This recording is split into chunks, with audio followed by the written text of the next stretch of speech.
Start of video. In this video, I want to go over every single piece of gear that I own. Why should you trust me? I'm a professional photographer and videographer. I've been doing this for a number of years now. I make money with the gear that I purchase. Therefore, I spend a lot of time researching the equipment that I use before I buy it. So maybe this video will save you some time in maybe you're not sure what to purchase.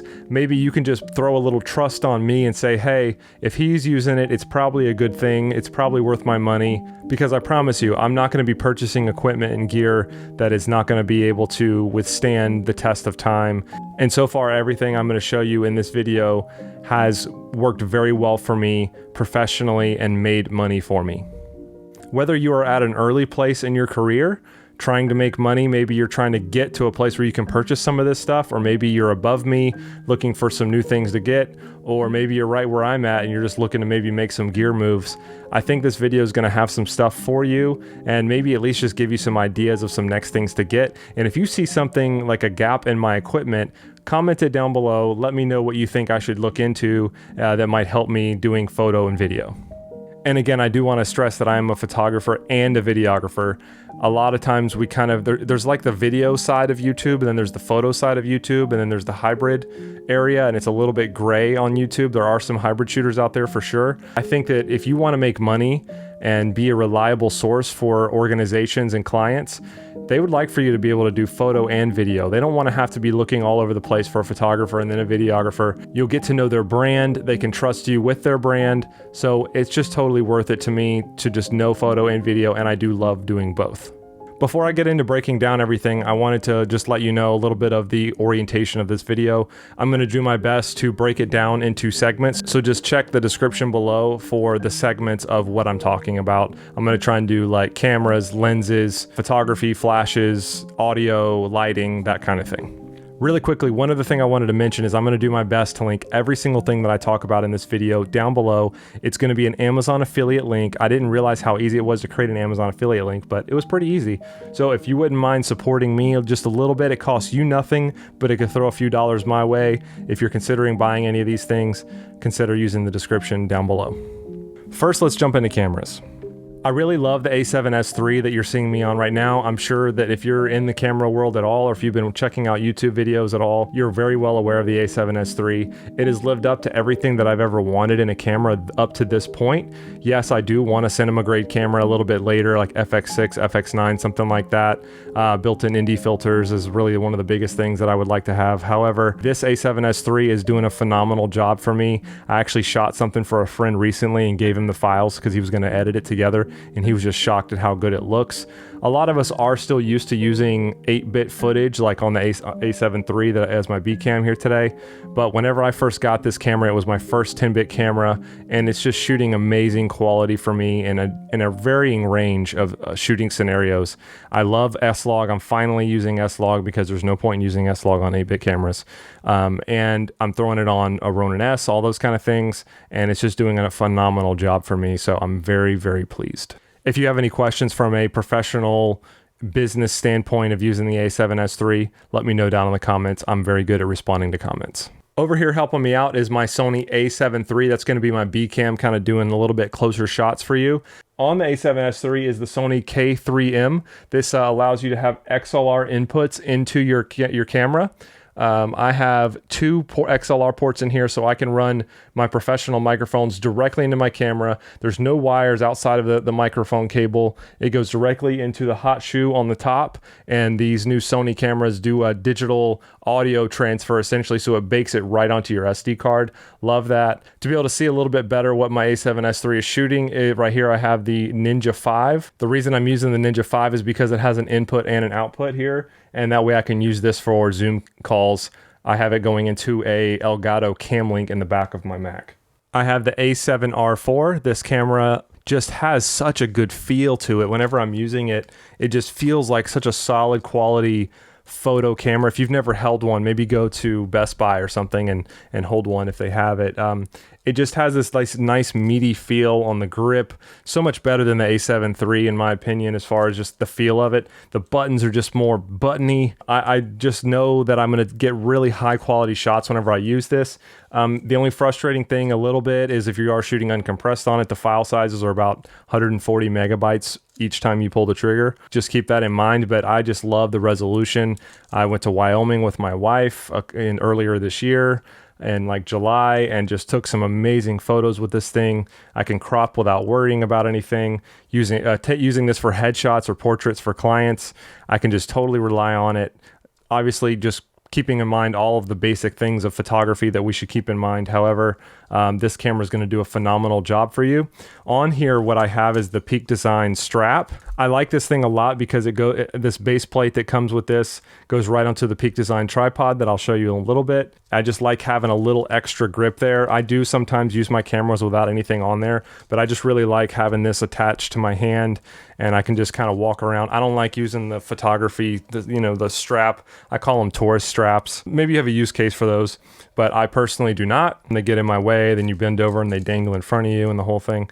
I do have the Peak Design ones, the straps, but this has been my favorite so far, and I can leave the strap on here and then mount it right into the Peak Design tripod, which I really love. So I think that about covers it for the cameras. I'm obviously a Sony shooter, A7S III, A7 III, and then the A7R4. If you're a hybrid shooter, I don't really know what else you could ask for photography and videography. If you can't get the job done with these, then you shouldn't be in this industry. Usually what I do on a job is I'll take the A7R4 as my photography camera, and then I have the A7 III as my backup camera. Like if I'm doing headshots, if this thing decides to blow up and not work anymore, I'm not gonna pull out my iPhone and start doing headshots, so I still have my backup. That's really the only reason I've kept the A7 III and haven't sold it yet, because I'm trying to get to a place where I can get another A7S III, because I wanna be able to have two 10-bit cameras that'll match a whole lot better for doing interviews and corporate jobs and things like that. But you always want to have a second camera on you just in case one fails.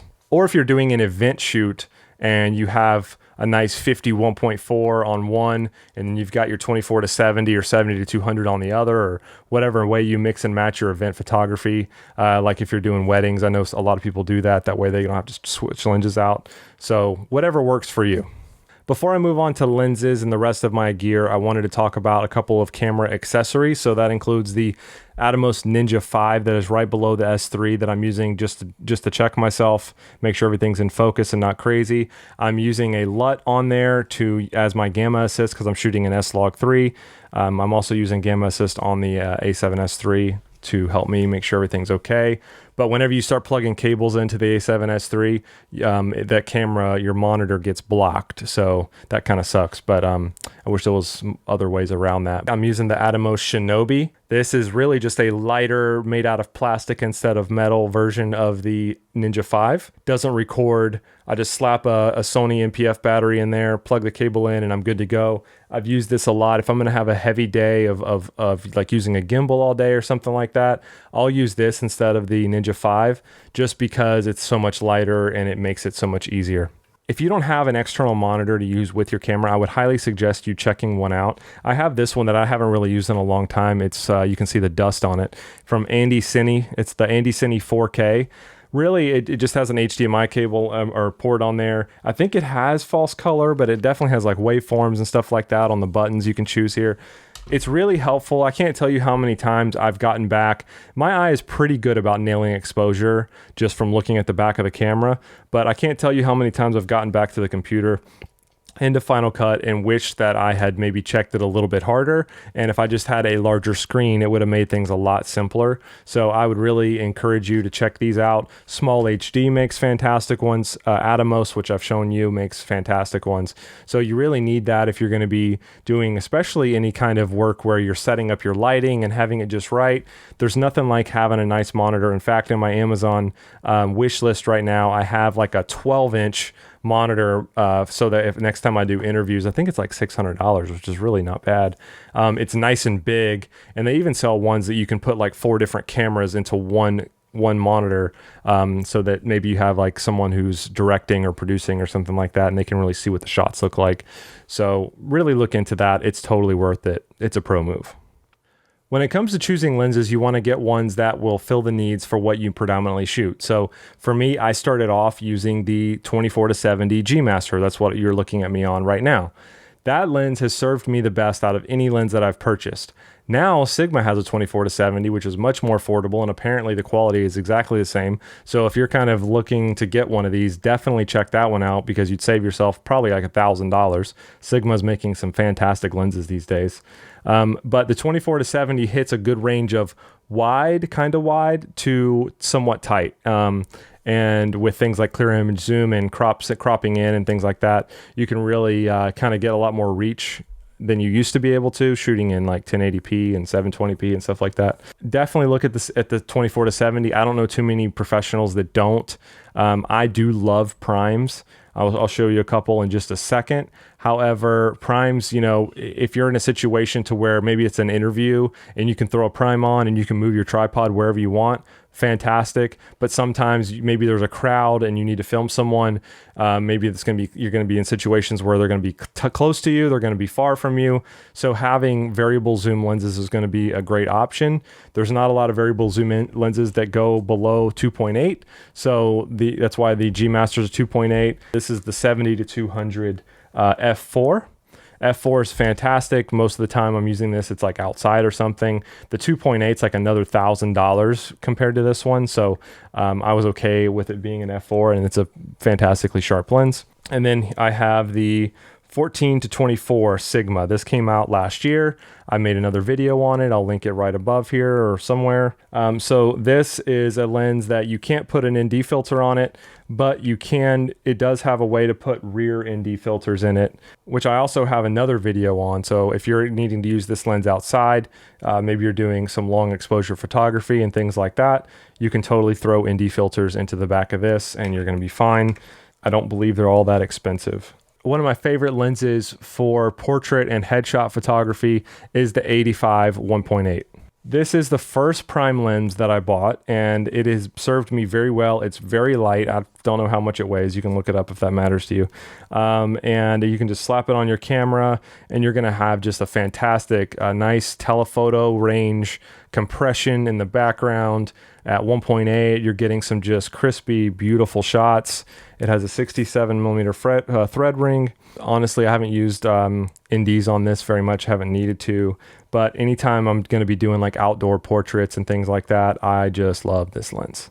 And I love it when lens makers put this, the push to hold button on the lenses, because it just gives you another functionality button and you can make it whatever you want. I typically make this button my focus hold. So let's say my camera is always shooting in autofocus. I can just hold this down and it will just it'll stay in manual focus until I let it go again. That's very useful if maybe people are passing by you or something like that and you don't want to lose your focus, whatever the situation is.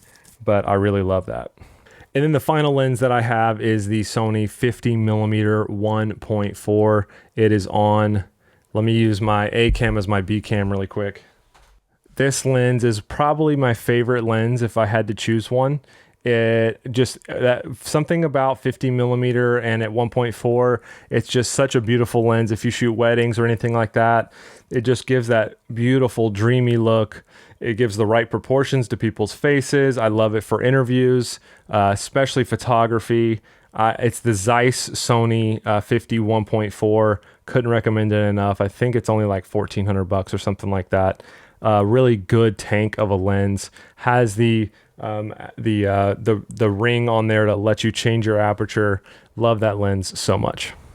So let's quickly talk about ND filters. So not the most fun topic to talk about. Well, first let me get this out of the way. I mentioned about the Sigma 14-24. There are ND filters for that. They just slot into the back of the lens, which is very simple. It's a little different, but they go right in there. There's 4 of them.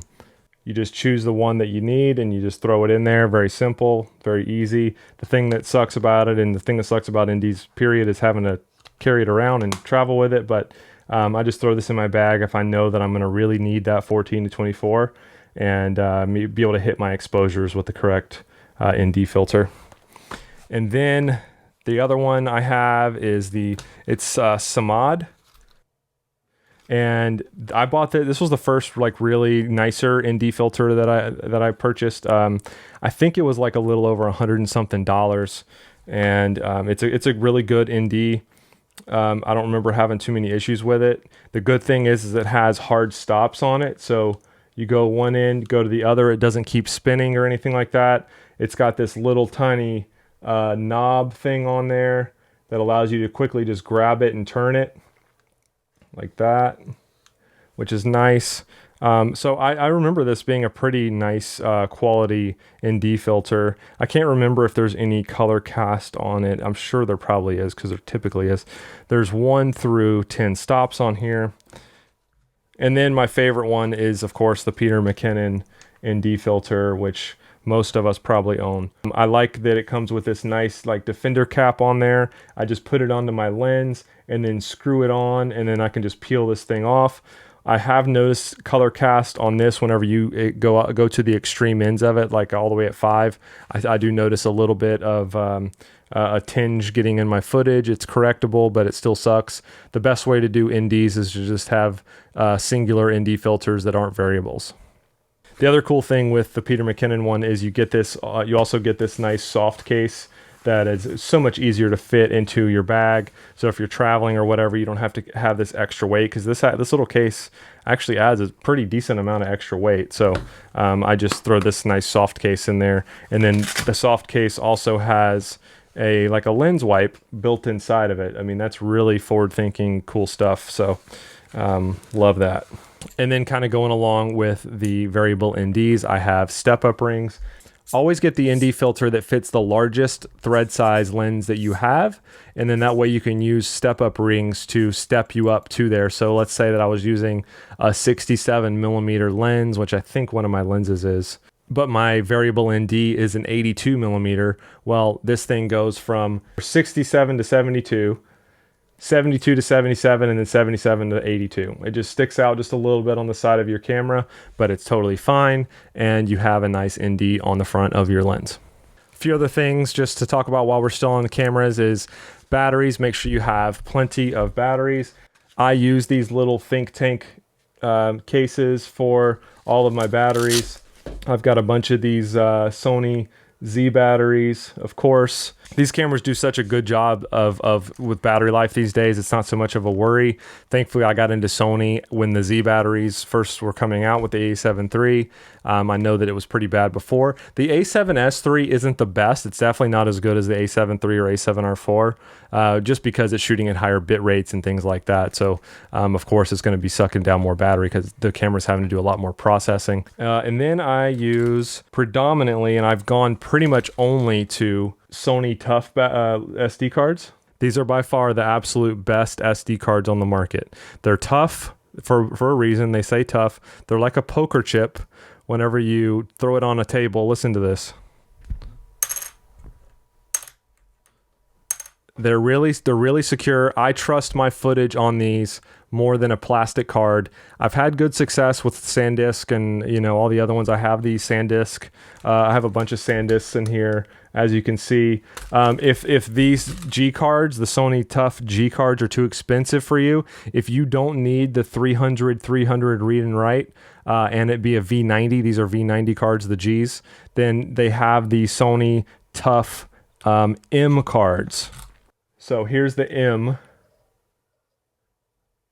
So there's the two of them. There's the M and the G. They're pretty much the same, other than the M is a V60 card and the G is a V90. The M card does write at a little bit lower speeds. So you just need to know what camera you're using and if you need it. For me, on the A7S III, I don't need the CFast Type B cards or any of that kind of thing yet.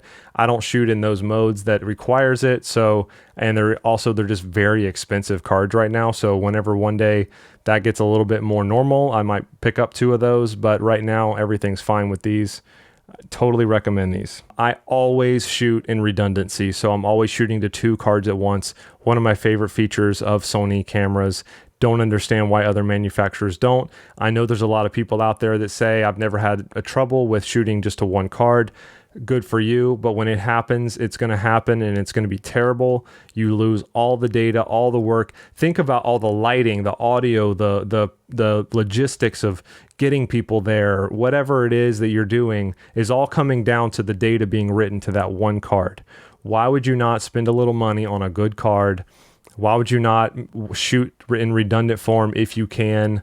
If let's say I was a Canon shooter, I would definitely be using the Ninja 5 and shooting as a backup on that all the time. I could not imagine hoping all of my work stays saved on one SD card. Before I get into audio, let's talk a bit about a few kind of odds and ends, things that you might not really think about, things that aren't really the most popular stuff to talk about, but you're still going to need them. So I think I talked about friction arms earlier. You're going to need some sort of a friction arm that where you can mount your monitor onto things. On the A7 III over here, I have a clamp from Small Rig, and then inside of going into that is one of the friction arms. It just allows you to mount things on all kinds of different places. This is another Small Rig one so that I can take this guy and just kind of form it and bend it and move it wherever I need to. It's fantastic. You'll want those. I have V-mount batteries for some things that I need. So like I have the aperture lights, which I'll show you soon. These are fantastic for those. They last a long time. I just go ahead and get the 190. It took me a while to figure that out. So the wattage, watt per hour, the WH is the capacity, like how big the battery is, how long it'll last. Most of them are like a 14.8 volt. So I get the 190s and those last a long time. On the 300 aperture 300D, I can put 2 of these on there and get full power. If you put 1 on there, you only get half power. Sometimes it's really nice to not have to plug in your lighting, especially if it's not available, and you can just be really mobile with your C-stand and your light and have a really awesome light completely wireless. Also, go ahead and pick up some Sony NPF batteries. If you do not have any, you're gonna need them at some point. I get these bigger ones. This is a NPF 960/970. I know that they have them even bigger than this. I think in the back of the Shinobi that I have on the A7 III right here, I have one that has a little button on it and you can press it and it'll tell you how much battery life you have left. I have at least 5 to 6, 7 of these things just because you need them in all kinds of different situations. You're gonna need it. And then as far as batteries go, other batteries go, I have I use the Panasonic Inloop Pro. These are professional, longer lasting rechargeable batteries. They do discharge over time whenever you are not using them. So you can't just like pick it up after not using them for 6 months, plug it in, and then it be fully charged. So you do have to charge them up before you use them. I have a big multi-capacity charger over there on my wall. That's kind of what all this mess over here is. That's how I charge all my batteries. But I totally recommend these Inloop Pros for your lav mics. Maybe you have some lights that needs AA's. They have AAA's as well. I use those in some of my gear as well. So totally recommend the Inloop Pros. I would be completely failing my job of this video if I didn't talk about gaff tape for a quick sec. I have a skinnier white one and then a thicker black one. I have a skinny black one too. You never know which one you're going to need. Whenever you're on set, you don't want to have your cables flopping all over the place. Maybe there's still people kind of passing around. Hope you have your insurance, right? You do have your liability and everything and personal injury protection, because if someone trips over a wire, pulls your light down, your light falls and breaks, they fracture a leg or sprain an ankle or something like that. All because you didn't just tape down the freaking wire. So just tape things down as you can. I always try, and after I set up, I look around for things. Maybe I need to put another sandbag on this.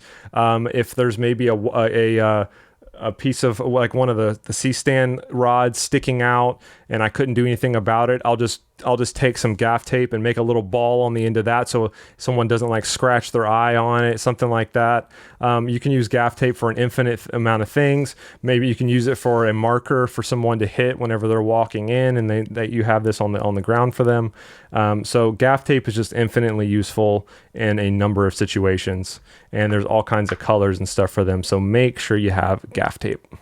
One other little bit of not popular to talk about kind of thing, but you need it. I promise you need it, is a small rig tool. I have this multi-tool from Small Rig. It has the flathead on there for a lot of like base plates that I have. It's got a bunch of the different like Allen keys and stuff like that, a Phillips head, all the different size of the Allen keys, large, and then it's got a star bit Torx here. So it's definitely useful. I typically, whenever I go on a shoot day, I'll just throw this in my pocket so that I have it with me. I don't have to go looking for it inside of a bag or something like that.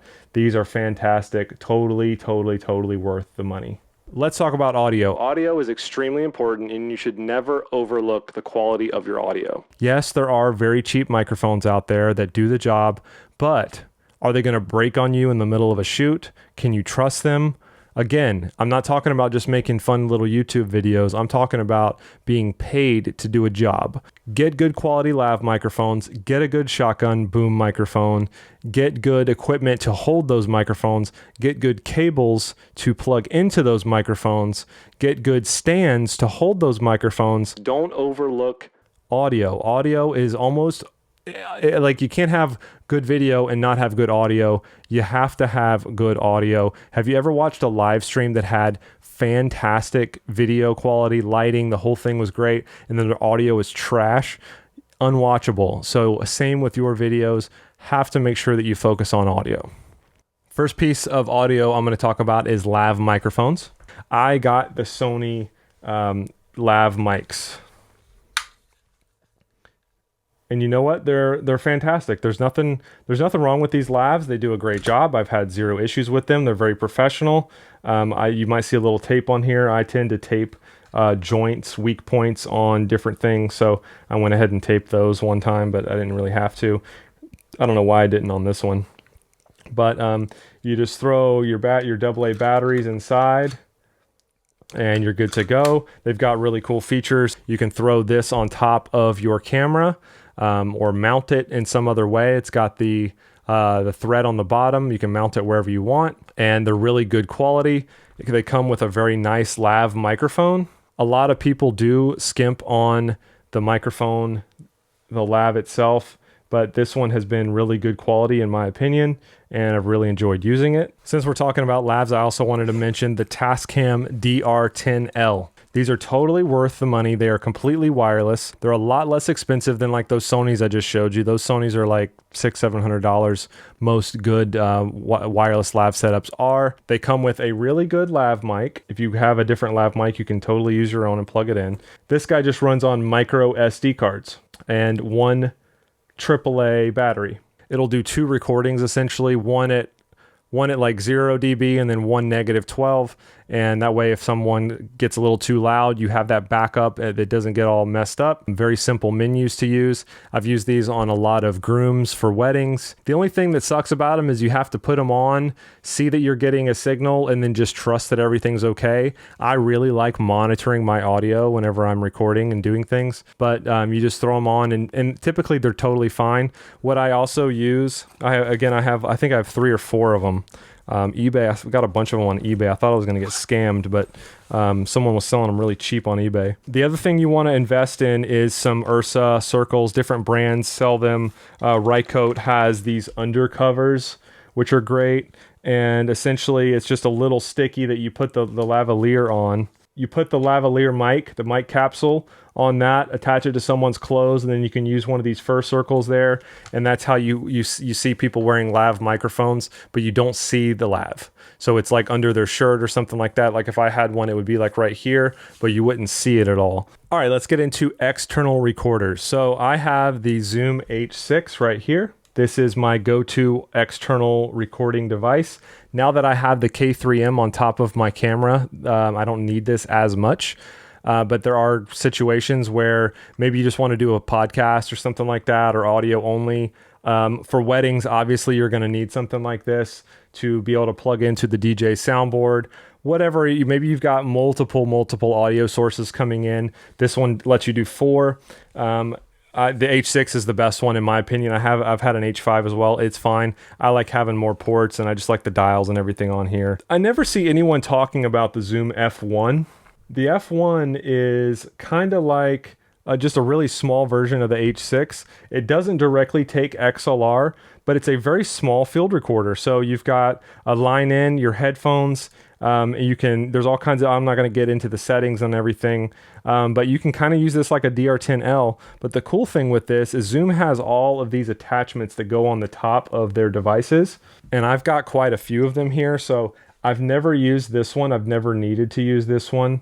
I think this is like if you're recording at like a concert or something. This is an XY pattern one. Never really used that. If I was going to be taking this and going up to like a reporter and trying to get a soundbite from somebody, I would put this on there like that, and that's how I would do it, because you'd get really good left and right audio. But then the cool thing is, like with the F1 again, you can snap on any of these attachments. So now this is a double XLR attachment. Now I've got two XLR professional inputs directly on this small F1, or I can take it and then put this onto the H6. And now this H6 has 2, 4, 6 XLR inputs. So just really cool how Zoom has done this and made their stuff modular. Really like that and appreciate the innovation. All right, now to my more favorite type of audio equipment, and that is boom shotgun type microphones. I started off with stuff like the Rode VideoMic Pro Plus. Obviously, we're used to seeing a lot of vloggers using these. These are great. I think that if you're going to be doing a lot of running gunning and need a good solid microphone on top of a camera, throw this on there and you're not going to be disappointed. It turns on and off when you turn the camera on and off, saving you battery. The battery life on it is fantastic. It's internal. You can charge it micro USB. Then I've got the Rode Video Micro. This little guy is really, really good for the price. I think it's like $60 or $70. Has a really solid wind muff on here. I've seen some vloggers that actually do a lot of stuff on boats and things, and they use this microphone, and I thought they were using the Rode VideoMic Pro Plus. So this is really nice and dependable as well. And then recently I have a video on this. This is the Deity VMic D4 Duo. Is VMic in the name of this one?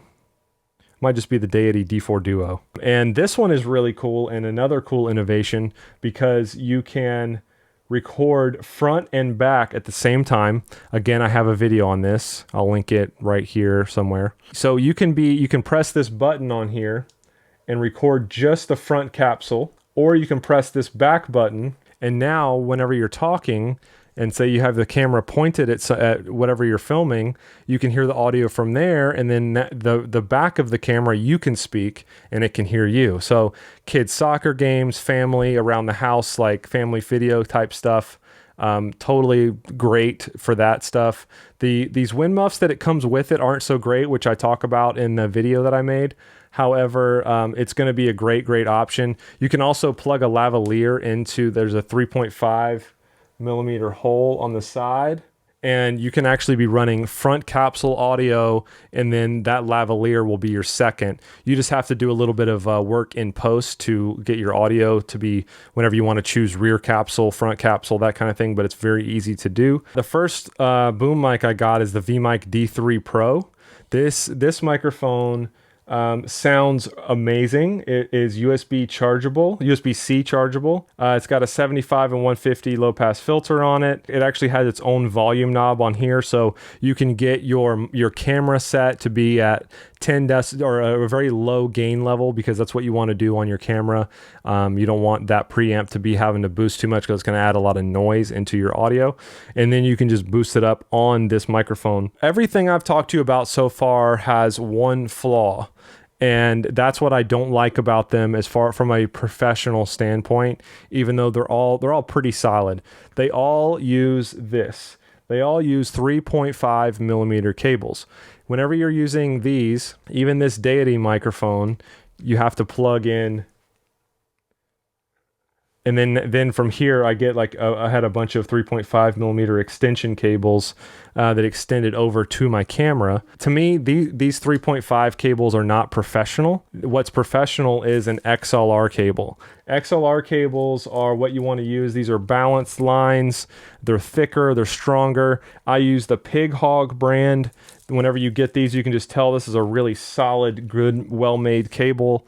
Love that. And 3.5, I've just had too many instances where I had a buzz in the line or something was going on with it, and I had a bum cable, because there are a lot, just like everything, if you go on Amazon or whatever, there's a lot of crap brands out there. So that leads me into my favorite mic, and I got this early this year, I think.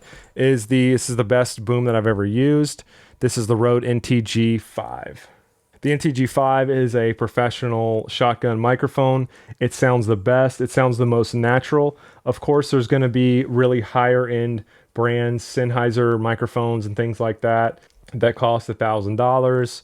Schweppes and all those kind of brands that are the super high-end professional stuff. But to me, this is a perfectly fine professional microphone. I've used it for plenty of interviews. It sounds very natural. You can get into the nitty-gritty on these kind of mics as far as like how much room noise does it pick up, that kind of thing. But I love having a nice directional microphone. I usually get it just out of frame. So if I were to be using it right now, I would have it about like right there, and it picks you up really, really nice. And then the other thing I love about these mics is these kind of attachments that you get, and this is the one I had. I think this is a Rycote one that came with the Deity mic, but the one I love the most is the one that I got with the Rode NTG5, because it has its own XLR cable built in. So all I have to do is I just mount the cable, or mount the microphone into the shoe here, and then this goes into, let me just do it so you can kind of see. You mount the mic in, and then now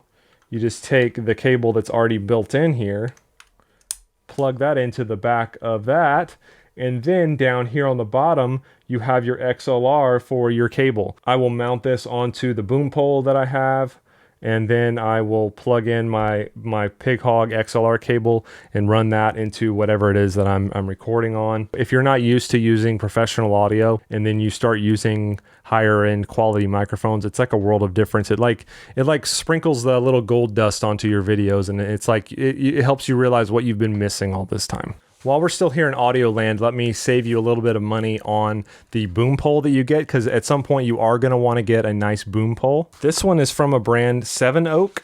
These poles can be rather expensive, and this 50 millimeter is going to be a little tight. So like I showed you on that mount, this would go into the back of that NTG5 holder. And then now on the very bottom of this cable, I have this XLR port right here, and now I don't have a cable going from the top of the mic all the way to my camera. I have it coming out the end of this pole. So, and this pole can extend a really long way. One thing that adds a lot of cost onto a lot of the higher end boom poles is it being carbon fiber. I think this one was on Amazon, and I think it was in the $100 range. Again, it's Seven Oak, and it's carbon fiber, and it has been fantastic. So I totally recommend it over a lot of those other higher end brands for audio. One other thing that you're going to need is this guy, and that holds that boom pole. Essentially, this goes into your C-stand, the gobo head, grip head, whatever you want to call it.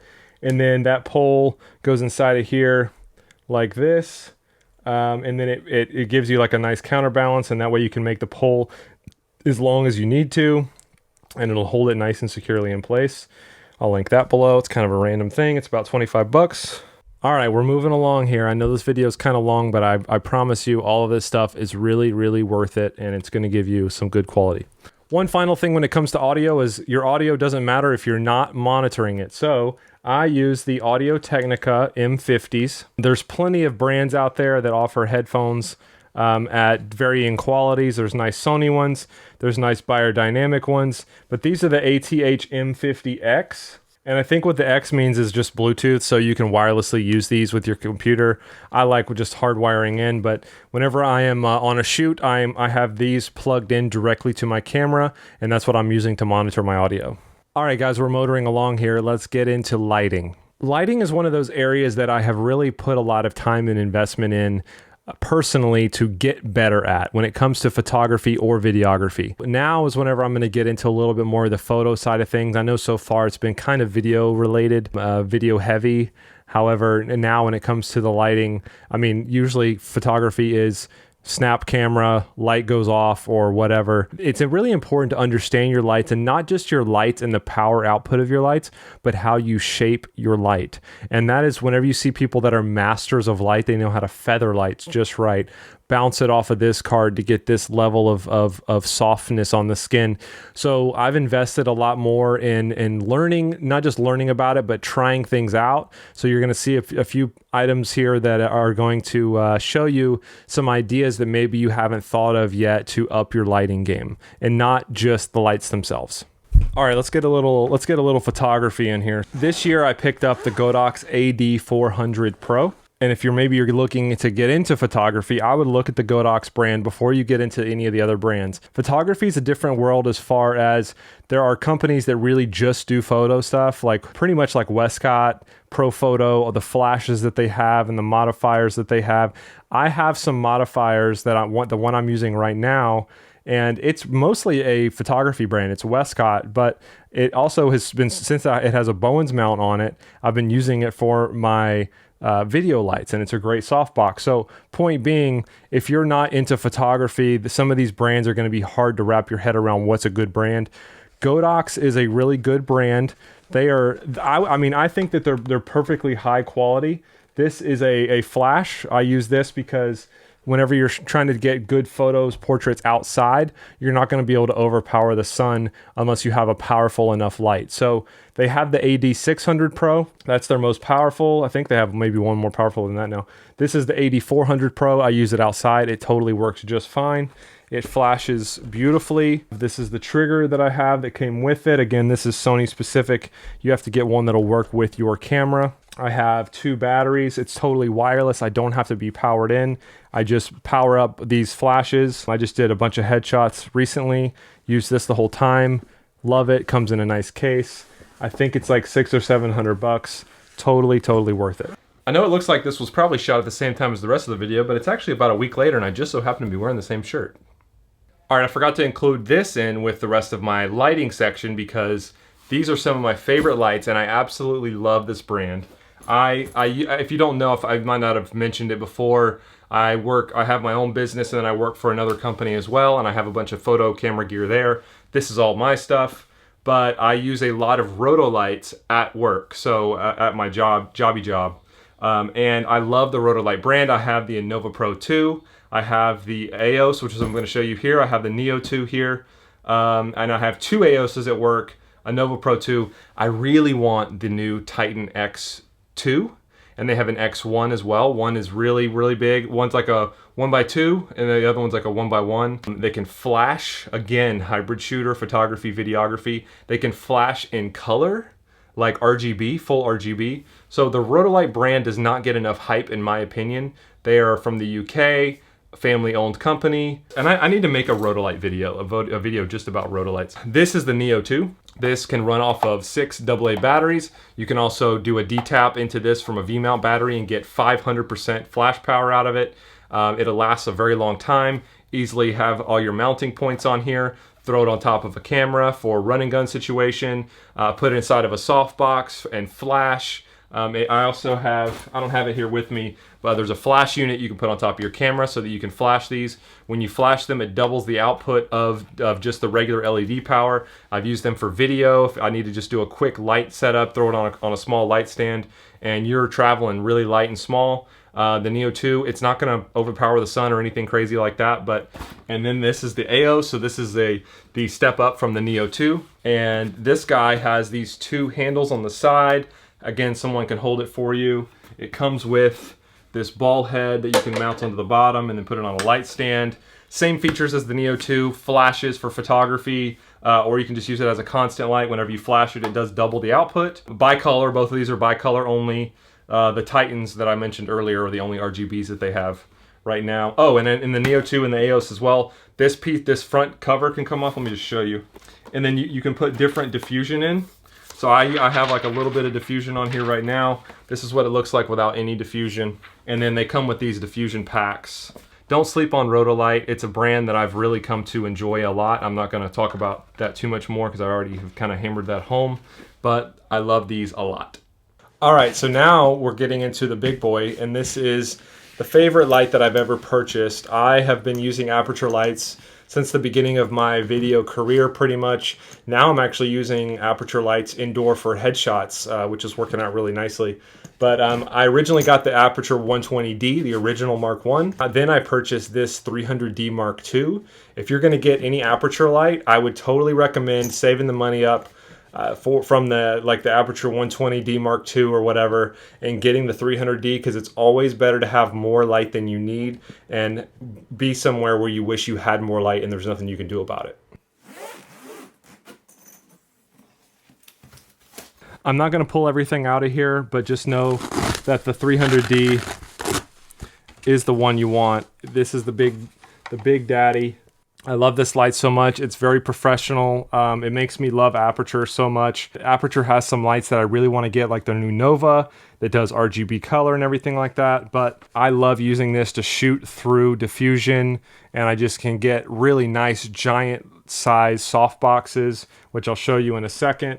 And it's just so much power. They just came out with the 600D, which is double or more the output of this one, which is just insane levels. But if you're a filmmaker, like people shooting things that are narrative, which I never do, you're shooting outdoors through a window, and that's what a lot of Hollywood uses to get the beautiful lighting that they have. So I just look at Aperture, look at their lights. Really good quality, metal construction. They've thought of everything that you need whenever it comes to using these lights. And you don't need to look anywhere else other than these Aperture lights. Just to save us a little bit of time, I'm going to just skip over. I'm using the Aperture 120D Mark 1 right now over here. And then I also recently got the Aperture 120D Mark 2. So now I have 3 solid quality lights that I can use on set in any situation. I've really learned a lot in my career that it's not just about lighting what is directly in front of camera, but also maybe adding a little light in the background. Maybe you want to turn that artificial light off in the room, but now it's too dark. So you want to be able to have extra lights to really add your own level of control into the room. So having these lights is really, really helpful for me, and I'm really glad that I purchased them. Especially since they all run on V-mount batteries, which is really helpful, and I need to pick up a few more V-mount batteries, but they can all be wirelessly used, and it's just fantastic. All right, now let's talk about diffusion. Again, I talked about the importance of understanding how to shape light, so let me show you what I got. What has been lighting me this entire time is this Westcott Rapid Box Octa M. I'll just throw over some B-roll of that. The Rapid Boxes from Westcott are really nice because, and they have Bowens attachments to them. You can use them on a variety of different flashes and things like that. Again, they are kind of a photo brand, but it's got a Bowens mount on it, so I can use it for whatever I want. They're a little expensive with some of the little accessories that you can get for it. They have deflector plates that essentially the light comes in and hits that deflector plate and then spreads the light evenly across the whole softbox. But the thing I like about them the most is they set up and tear down really fast. I do have the Aperture Light Dome Mark II here, which is a vast improvement over the Mark 1. It sets up and tears down really fast as well. It's kind of amazing how quickly it uses the rod system. It's a nice large softbox. It's definitely larger than the Westcott Rapid Box. I have the M Rapid Box M is what I use over there. And then I also have the Aperture Light Dome Mini 2. Again, very fast to tear down and set up. I got this from Sydney Digson, who you might follow on YouTube. This thing sets up and tears down really nice. Smaller light, smaller diffusion, so it's going to be a little bit harsher on whenever you use it. I actually haven't put this to use in a professional setting yet, but I'm sure it'll be just fine in certain settings. Actually, I did use it for headshots as my fill light underneath the chin. It's just a nice diffusion that takes up a small footprint. So this is the Westcott Rapid Box Switch 1x4. So this is essentially like a strip bank, which you don't see as much in video, but it just kind of adds a nice amount of light to a very like a vertical space. And then I got the smaller version, which is the 1x3. Let me show you this one, and it'll give you an idea what the larger one is like. Just because of space reasons here, I don't want to have to show you that whole thing. But look at how fast these things set up, right? You just open it up. You just line this up right here, and then boom, there you go. and then you just take your diffusion and put your diffusion over this whole thing. It does have a deflector plate. Again, that goes in there, and you just screw that down right there. Put your diffusion over top of that, and then that deflector plate helps spread the light throughout the entire space here. And then tear down, boom, done. The thing that sucks about Westcott is the expense of it. So this deflector plate was like $25. This thing is essentially pressed metal, which is super cheap. And then the thing that's really awesome about rapid boxes is you can use them on different mounting setups. Like I said, I bought the Bowens mount. I think this is like $25, $30 for this adapter here, but it essentially just slots in right here. And now I've got Bowens. All the aperture lights that I have are Bowens, so I can use these diffusion sources on all my lights.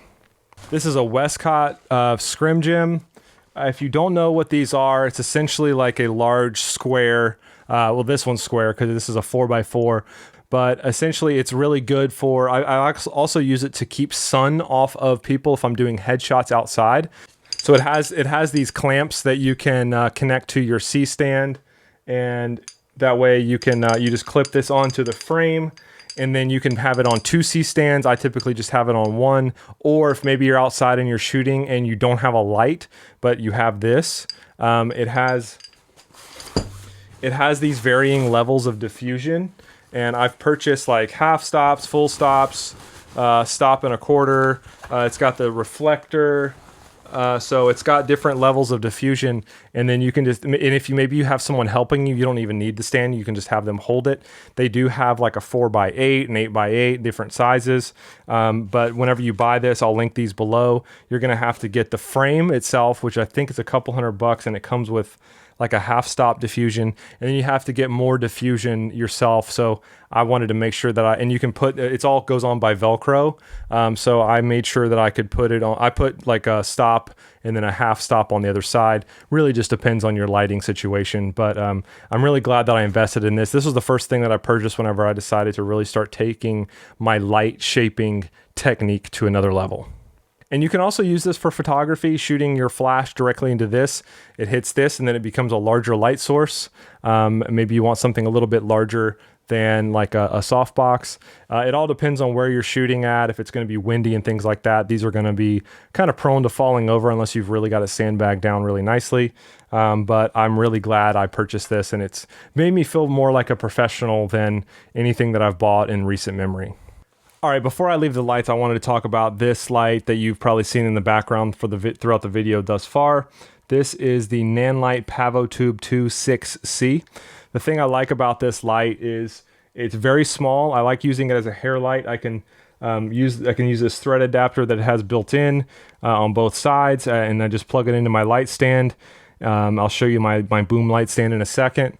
It's just a fantastic hair light. But the other cool thing, and I haven't needed it for this yet, I played around with it a little bit for some photos, but it's RGB. So let me put it in a color mode here. So now we've got some green. Let's change the hue around so you can see that it changes into different colors.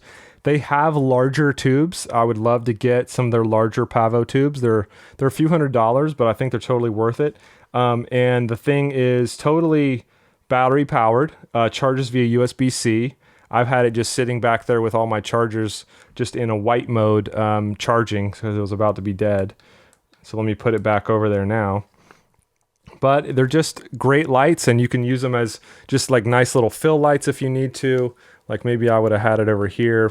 Obviously it's too bright, but it's nice to be able to throw this anywhere, and it'll last however long depending on how high up that you have the dim set to. A couple other small lights just I bought really kind of on a whim. I haven't used them really too much professionally, unlike the rest of pretty much all my gear, but I do like these lights a lot. Actually, I take that back a little bit. I've used these Bolt lights, these, what's the brand? TLBT250 Core SWX, that's right, the Bolt.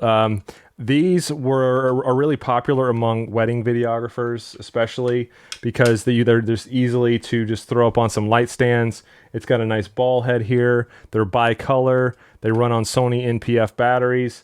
and you know they have a really high output and they'll last for quite some time. There's a remote that comes with them, so you can like be across the room and then hit power and they turn on. So just really solid lights that come with this little diffusion panel in the front. So I had 2 of those, so I do use those. But the Aperture MCs I have not used in any professional setting, but I do like them a lot. I think they're fantastic, especially since these guys are bicolor. I really like how things are getting into the RGB area. I'm really glad that we're getting into that place into the photo video world. I know you've probably seen plenty of videos about these. You know that they're good quality. I got 2 of them. They're about $90 each, something like that. And they come with these nice little diffusion. So they're nice to just throw into a bag, something like that. And you got a nice little source here. Maybe you want to set up 2 of them and do some product photography like that. Pretty cool. So I would pick some of these up if you can, but they're definitely not a requirement for any kind of business purposes, but you never know when you might need something like this. And then before the MC came out, I bought the original Aperture AL-M9, which is just a really small, I think it's dead. Yeah, I think this guy's dead. But it's just a nice little small on-camera light. You can quickly and easily throw this on top of a camera. I think if you guys watch the Corridor Crew, their YouTube channel, kind of like a lot of their behind-the-scenes stuff, I think they use one of these on the top of their cameras just as a little bit of light whenever they're filming. So not bad. I'm sure that you could probably find these really cheap now. Okay, so we've been over lighting, we've been over audio, cameras, monitors, all kinds of stuff so far. I know this video is long, but again, I told you I'm going to go over everything. So the next one is my Rhino slider. So this is a completely battery powered motorized slider. I forget how much it was. It was a few $100s.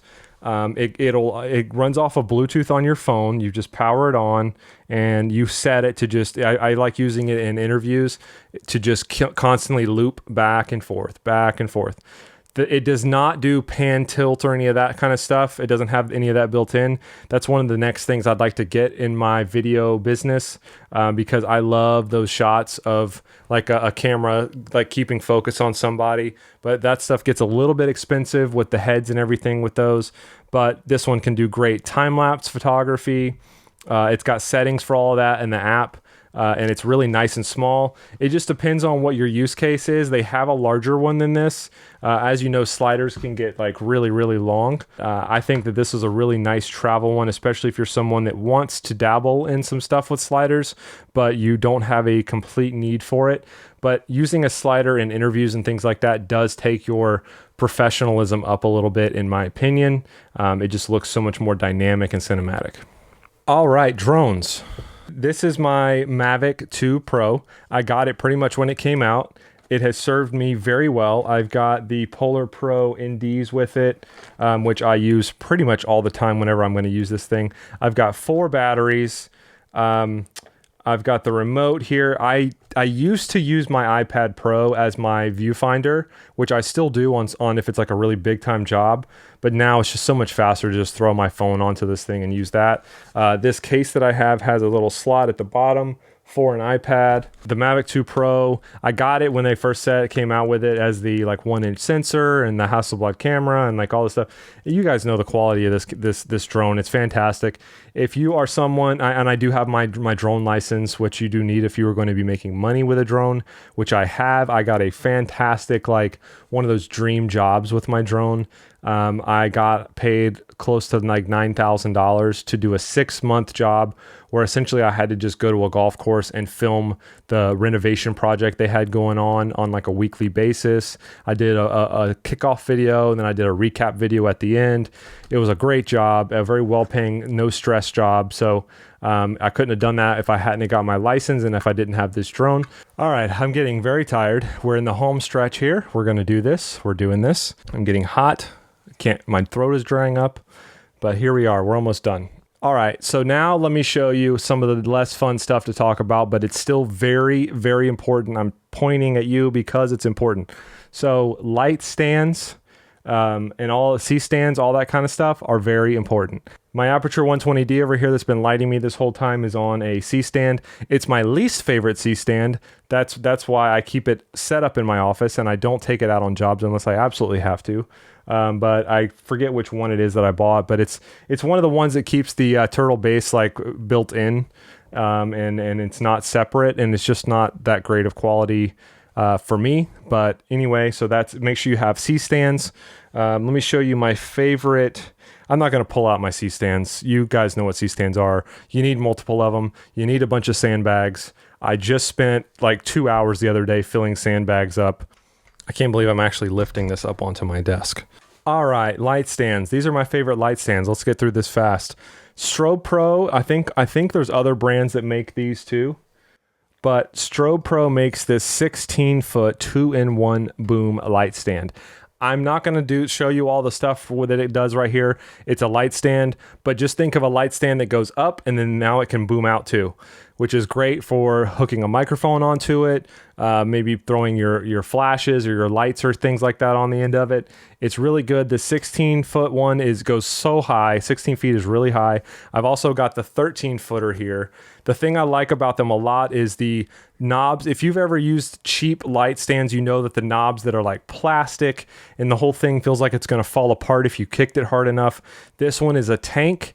I can trust it. I will only buy these going forward. I've become very picky with my light stands, and you should too.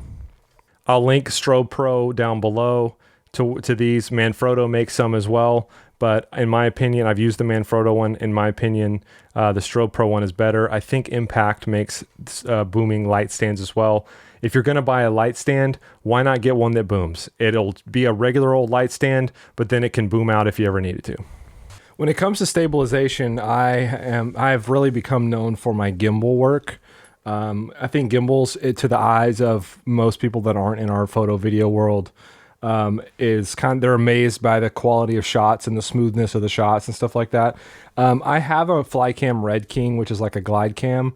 I have only used it a number of times in the beginning of my career, and then I purchased the DJI Ronin S. I don't need to pull out the Ronin S and show you the whole thing. I use this projector case to hold the Ronin S. I think I picked up that tip from White and Reverie.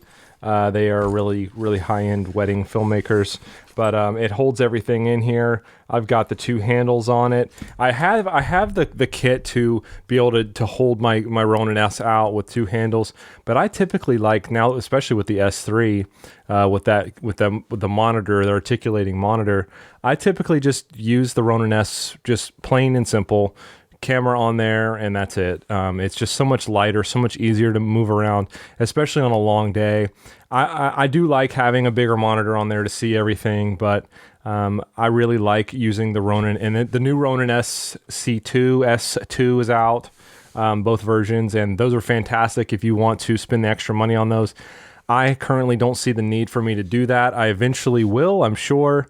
I think it's about $800 or $900 for those, but I'm not going to do that anytime soon because at the end of the day, I'm still going to be getting good, smooth footage with this. But if I one day need another one, I'll definitely get those because there is some features that I really like on those new ones. But when it comes to putting your camera on things, there's situations that are going to... you're going to need to know what you need. So are you going to be needing to move around? If so, are you going to, what lens are you going to be using? Are you going to be far away from people? Because if you're going to have smooth shots, but you're not going to be able to see anything, see the subject, then what's the point? So I have a monopod as well, which I have used a number of times. I don't enjoy using a monopod all that much. I have my tripods, but then I also typically use this thing. I also go handheld a fair bit now. The active stabilization on the S3 is fantastic. And then the lenses have really good stabilization too these days. So it just depends on what situation you're in. But I like having all of these options so that I can do whatever I need to do for whatever the situation I'm in. Almost forgot to talk about tripods. I have the Peak Design tripod. I got the carbon fiber one. This thing is, at first it was a little bit hard to stomach the $600. But I bought it right before I went on to a vacation with my wife, and it doesn't go super high, but you don't typically need it to go super high. And I love that what Peak Design uses with these their little Peak Design plates. I have quite a few of these. I usually just leave one right here just in case. The thoughtfulness that they had with using, the tool is built into the tripod itself. This is TSA compliant, by the way. I did reach out to Peak Design before I went on my trip and made sure this thing is okay. But this will help you retighten down anything that you need to on the tripod. It is getting a little bit loose. And then it's got stuff built in down here so that you can easily mount your cell phone onto the top of this. I mean, it's just a really well thought out device, tripod. Really innovating. I love how you can just instantly just pull all these, throw the whole thing out there, and then easily slap it back together, and it packs up really nice and small. I recommend getting the carbon fiber one because if you're traveling, you're going to want to travel light. And why would you want to travel with a aluminum tripod? So I don't know how, I haven't used the aluminum one, but it is a little less expensive, but I personally want to be as light as I can whenever I'm traveling. And whenever I was hiking around different places, I'm really glad that I had the carbon fiber version. And I have used this tripod on some professional stuff too, just as like a C cam or B cam or something like that. I already have this Binro tripod, which is what the A7 III B cam is on right here. It's a carbon fiber. This is the Arrow 7. I'll link it down below. It has served me very well. It gets very tall. I really like Binro. Everything's really simple to use. All right, another makeup shot here since I forgot to do this in the rest of the video. Since I started recording this video, I got another tripod. I can't remember if I mentioned it in the other part of the video. I talked about my Binro carbon fiber tripod that I'm using right here, and it served me very well. But in a future video coming up soon, and please subscribe to make sure you check it out, I'm going to be building my A7S III with my small rig cage, with the rails, and using a V-mount battery to power the camera, a Ninja 5, the whole thing. And I've got it all. I've got all the components. I've got them in this Pelican case right here, actually. And I was waiting on a couple things. I'm actually waiting on the matte box to come from Small Rig. I think it's supposed to have shipped already, and so as soon as that comes in, I'm gonna build this whole thing out and see how far I can rig out my A7S III instead of it just being the body and lens like normal, which is how I mostly use the camera. But the reason I said that is because I needed to get a little bit more heavy-duty tripod. I got it off of eBay. Normally this thing would have been like 500 bucks. I got it from, I think it's like Adorama pre-owned for $385. This is the Binro A373 with the S8 head. The S8 head is like a really pro head. Let me just show it to you. I played with it already once. It's by no means a small tripod. It's pretty stout, it's heavy. It's aluminum, which I think they might have a carbon fiber version, but I didn't see that for the pre-owned, so screw it. I'll just deal with it. The thing I like the most about it so far, it's got the clippy tripod legs. Instead of you having to screw them down, turn, the other screw that goes this way, boom, out is loose, and then clip down is tight. Love that. And then the head is, you can see how it has, might be a little too close. The head has these markers right here so that if you needed to mark it, you can, and then what I mean by mark it and you can is the plate that it comes with has a little marker on it. So if you have this thing rigged out and it's heavy, if you've never used these kind of heads before, and I haven't used them a ton, you need to balance out your rig on your tripod. So that way you can get it to where you can leave it and it'll stay. So there's going to be a certain, kind of like whenever you're balancing your gimbals and stuff like that, there's a certain point that this plate needs to go on in order for it to be nice and steady. That way every time you let go of the tripod, it doesn't start going forward or backward on you. Really nice, really cool. And then it doesn't have a stalk head where it goes up and down, but it does have a nice ball head right here, which is awesome, really nice and easy to use. And it gets really tall as well. But the thing I like about it, it's really sturdy, and it's going to be really nice and heavy for me to just trust it with my rig. So really glad that I got this. So tripods are overlooked a lot. Don't get cheap crap tripods off of Amazon. I love Binro.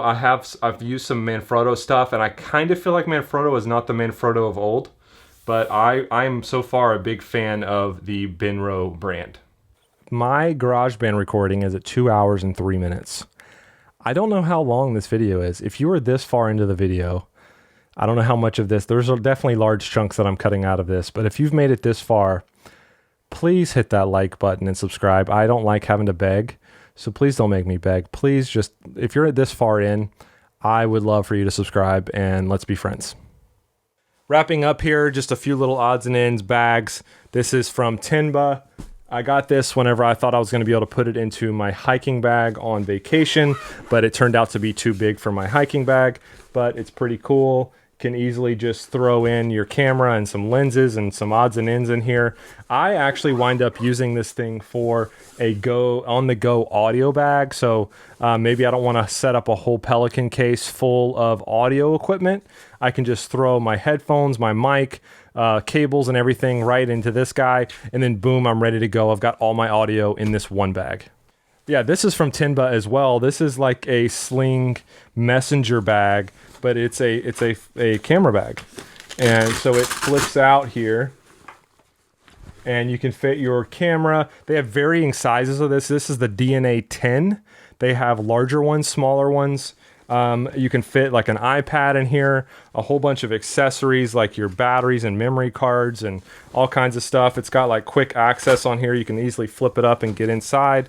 I'm not the biggest fan of these days of having sling bags where it's over one shoulder and it gets kind of heavy. But if maybe you're on a shoot and you only need to have one camera in your hand and maybe one or two lenses on you, this won't be all that heavy, and you can just walk around doing your photography. Maybe you're doing street photography or an event or something like that. This will be a really nice option. I'm glad I got it, and I've used it a couple of times. This is my Lowepro ProTactic 450 AW. I think they've come out with a newer version since this one, but I have used this bag so many times. It's nice, and you can see how thick it is here. So I also have the smaller one. I think it's a 350. I've used that one a good bit too for smaller stuff, but I've traveled a lot with this bag. It's not the best like hiking photography bag. The straps will get a little sore after a while, but it does have it to where it'll strap on your abdomen and up high, kind of like on your chest, so it'll take a lot of the weight off. It's done perfectly fine. Cameras, lenses, batteries, drone. I usually keep like some lens wipes and your extra SD card. I keep an SD card just in here always, just as like an extra, just in case, Murphy's Law. But this has been a really good bag. I think no matter what you do with your camera gear, you're going to need a good camera bag at some point. So that's really going to be up to you. I got this one kind of early in my career. There's a lot of great bags out there. You just got to find the right one that works for you. And I'm sure there's a lot of reviews out there on them. What good videographer or photographer would I be if I did not have some Pelican cases? So I've got this 1520 case. I used to have all of my gear in my Pelican cases all the time. And then whenever I went on a shoot, I'd be like, well, I don't need this, I don't need this, I don't need this. And I would have my gear kind of all over my office. And then I would come back and have to put everything back again. And it was just terrible. And then recently, like literally within the last week, I got this Craftsman on sale at Lowe's, Craftsman Toolbox, and I'll do another video on that, kind of showing how I organize all my gear in the office. So if you would like to see that video, let me know. I'm going to do it probably no matter what you say, but I would love for you to subscribe and check that out when it's ready. But now what I'm doing, because I haven't even shown you my desk setup and everything, but I want to show you how I keep everything organized and where I know everything is. But now I can just keep everything in that Craftsman, and then just open up my Pelican case here, and then I can just take all my gear and put it in as I wish. That green case was the 1520. This is the 1510. And the cool thing with the 1510 is it has wheels on it. So this extends out and it's got wheels on this end. And then I love the yellow because it makes all of your gear pop really easily. And then I've got all of these mesh zippered cases on the top. I think this was an extra expense that was far overpriced for what it was. I recommend with Pelican cases getting the ones that have the Velcro instead of the pick and pluck foam, because the foam, it never fits right, and then if you get different gear, it's not going to fit the same and all that. So I would actually, I think it's called like the Trek pack or whatever, is they're like the black ones with like red, I forget, I'm only remembering what they look like a little bit, but this, I really like this one because it fits everything really nicely. And again, I can just pick, like, maybe I want this one to be all my camera stuff with monitors and all that, and then my other case is like a lot of my audio and lenses and things like that. So I like having multiple cases just to take with me, and it keeps everything in one spot. Pelican cases are really nice and secure, and they have locking spots on them, so you can lock them down if you ever need to. And then a slightly more affordable option is this brand Seahorse. They make cases as well. Also has the zipper stuff on it, and then it's got a Velcro all over the place with these foam inserts, or these padded inserts, and I can make it whatever I want. So between the three of these cases, I can really take all the gear that I need, and it's really nice not having to have everything in all the cases all the time, and I can just pick which cases I want. Maybe I only need one Pelican case for a job, so that's great. I don't really take my camera bags with me on jobs very often. If it's a job where I need to be moving around a lot, or I need a very small amount of equipment, it is nice to just throw it on my backpack or on my back. But if I'm going somewhere and I'm really kind of setting up a lot of different stuff, I really like having these cases. All right, last but not least, I'm going to end on my rock and roller multi-cart. So this guy has been a huge plus for my business. Because this small, I can have just one side come up, and it's kind of like a moving dolly. But it also extends super far out, like really long. I forget how far, but it carries all of my gear on there.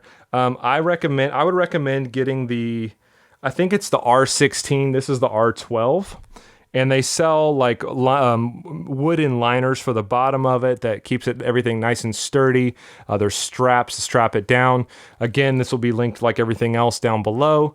But this rock and roller multi-cart is they're pretty popular amongst a lot of like videographers and photographers and wedding DJs and all kinds of different people. But I think whenever I finally started taking things really seriously, and I was realizing I was moving all this gear around and it was a struggle, I finally said I need to get a cart, and I got this one, and it has been just a huge bonus for my business. All right, guys, I'm going to wrap it up there. That's all I can take. It is now 10:40. I've been filming for like close to 2.5 hours now, so I don't know how long the final video of this is going to be. Like I said before, I hope it's good. I hope my audio has been good this entire time. I see my waveforms in GarageBand, but I hope everything's okay. I'm going to have a lot to edit on this, but thank you so much. If you made it to the end of this video, I appreciate you so much. Again, like I said, let's be friends. Hit subscribe, comment below, let's chat. If you have any questions about anything I purchased, if you have any recommendations for things for me to purchase, please let me know.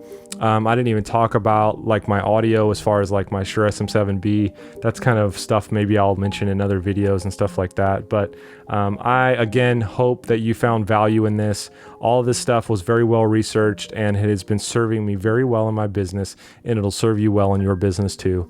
So thank you for watching. I'll see you in the next video.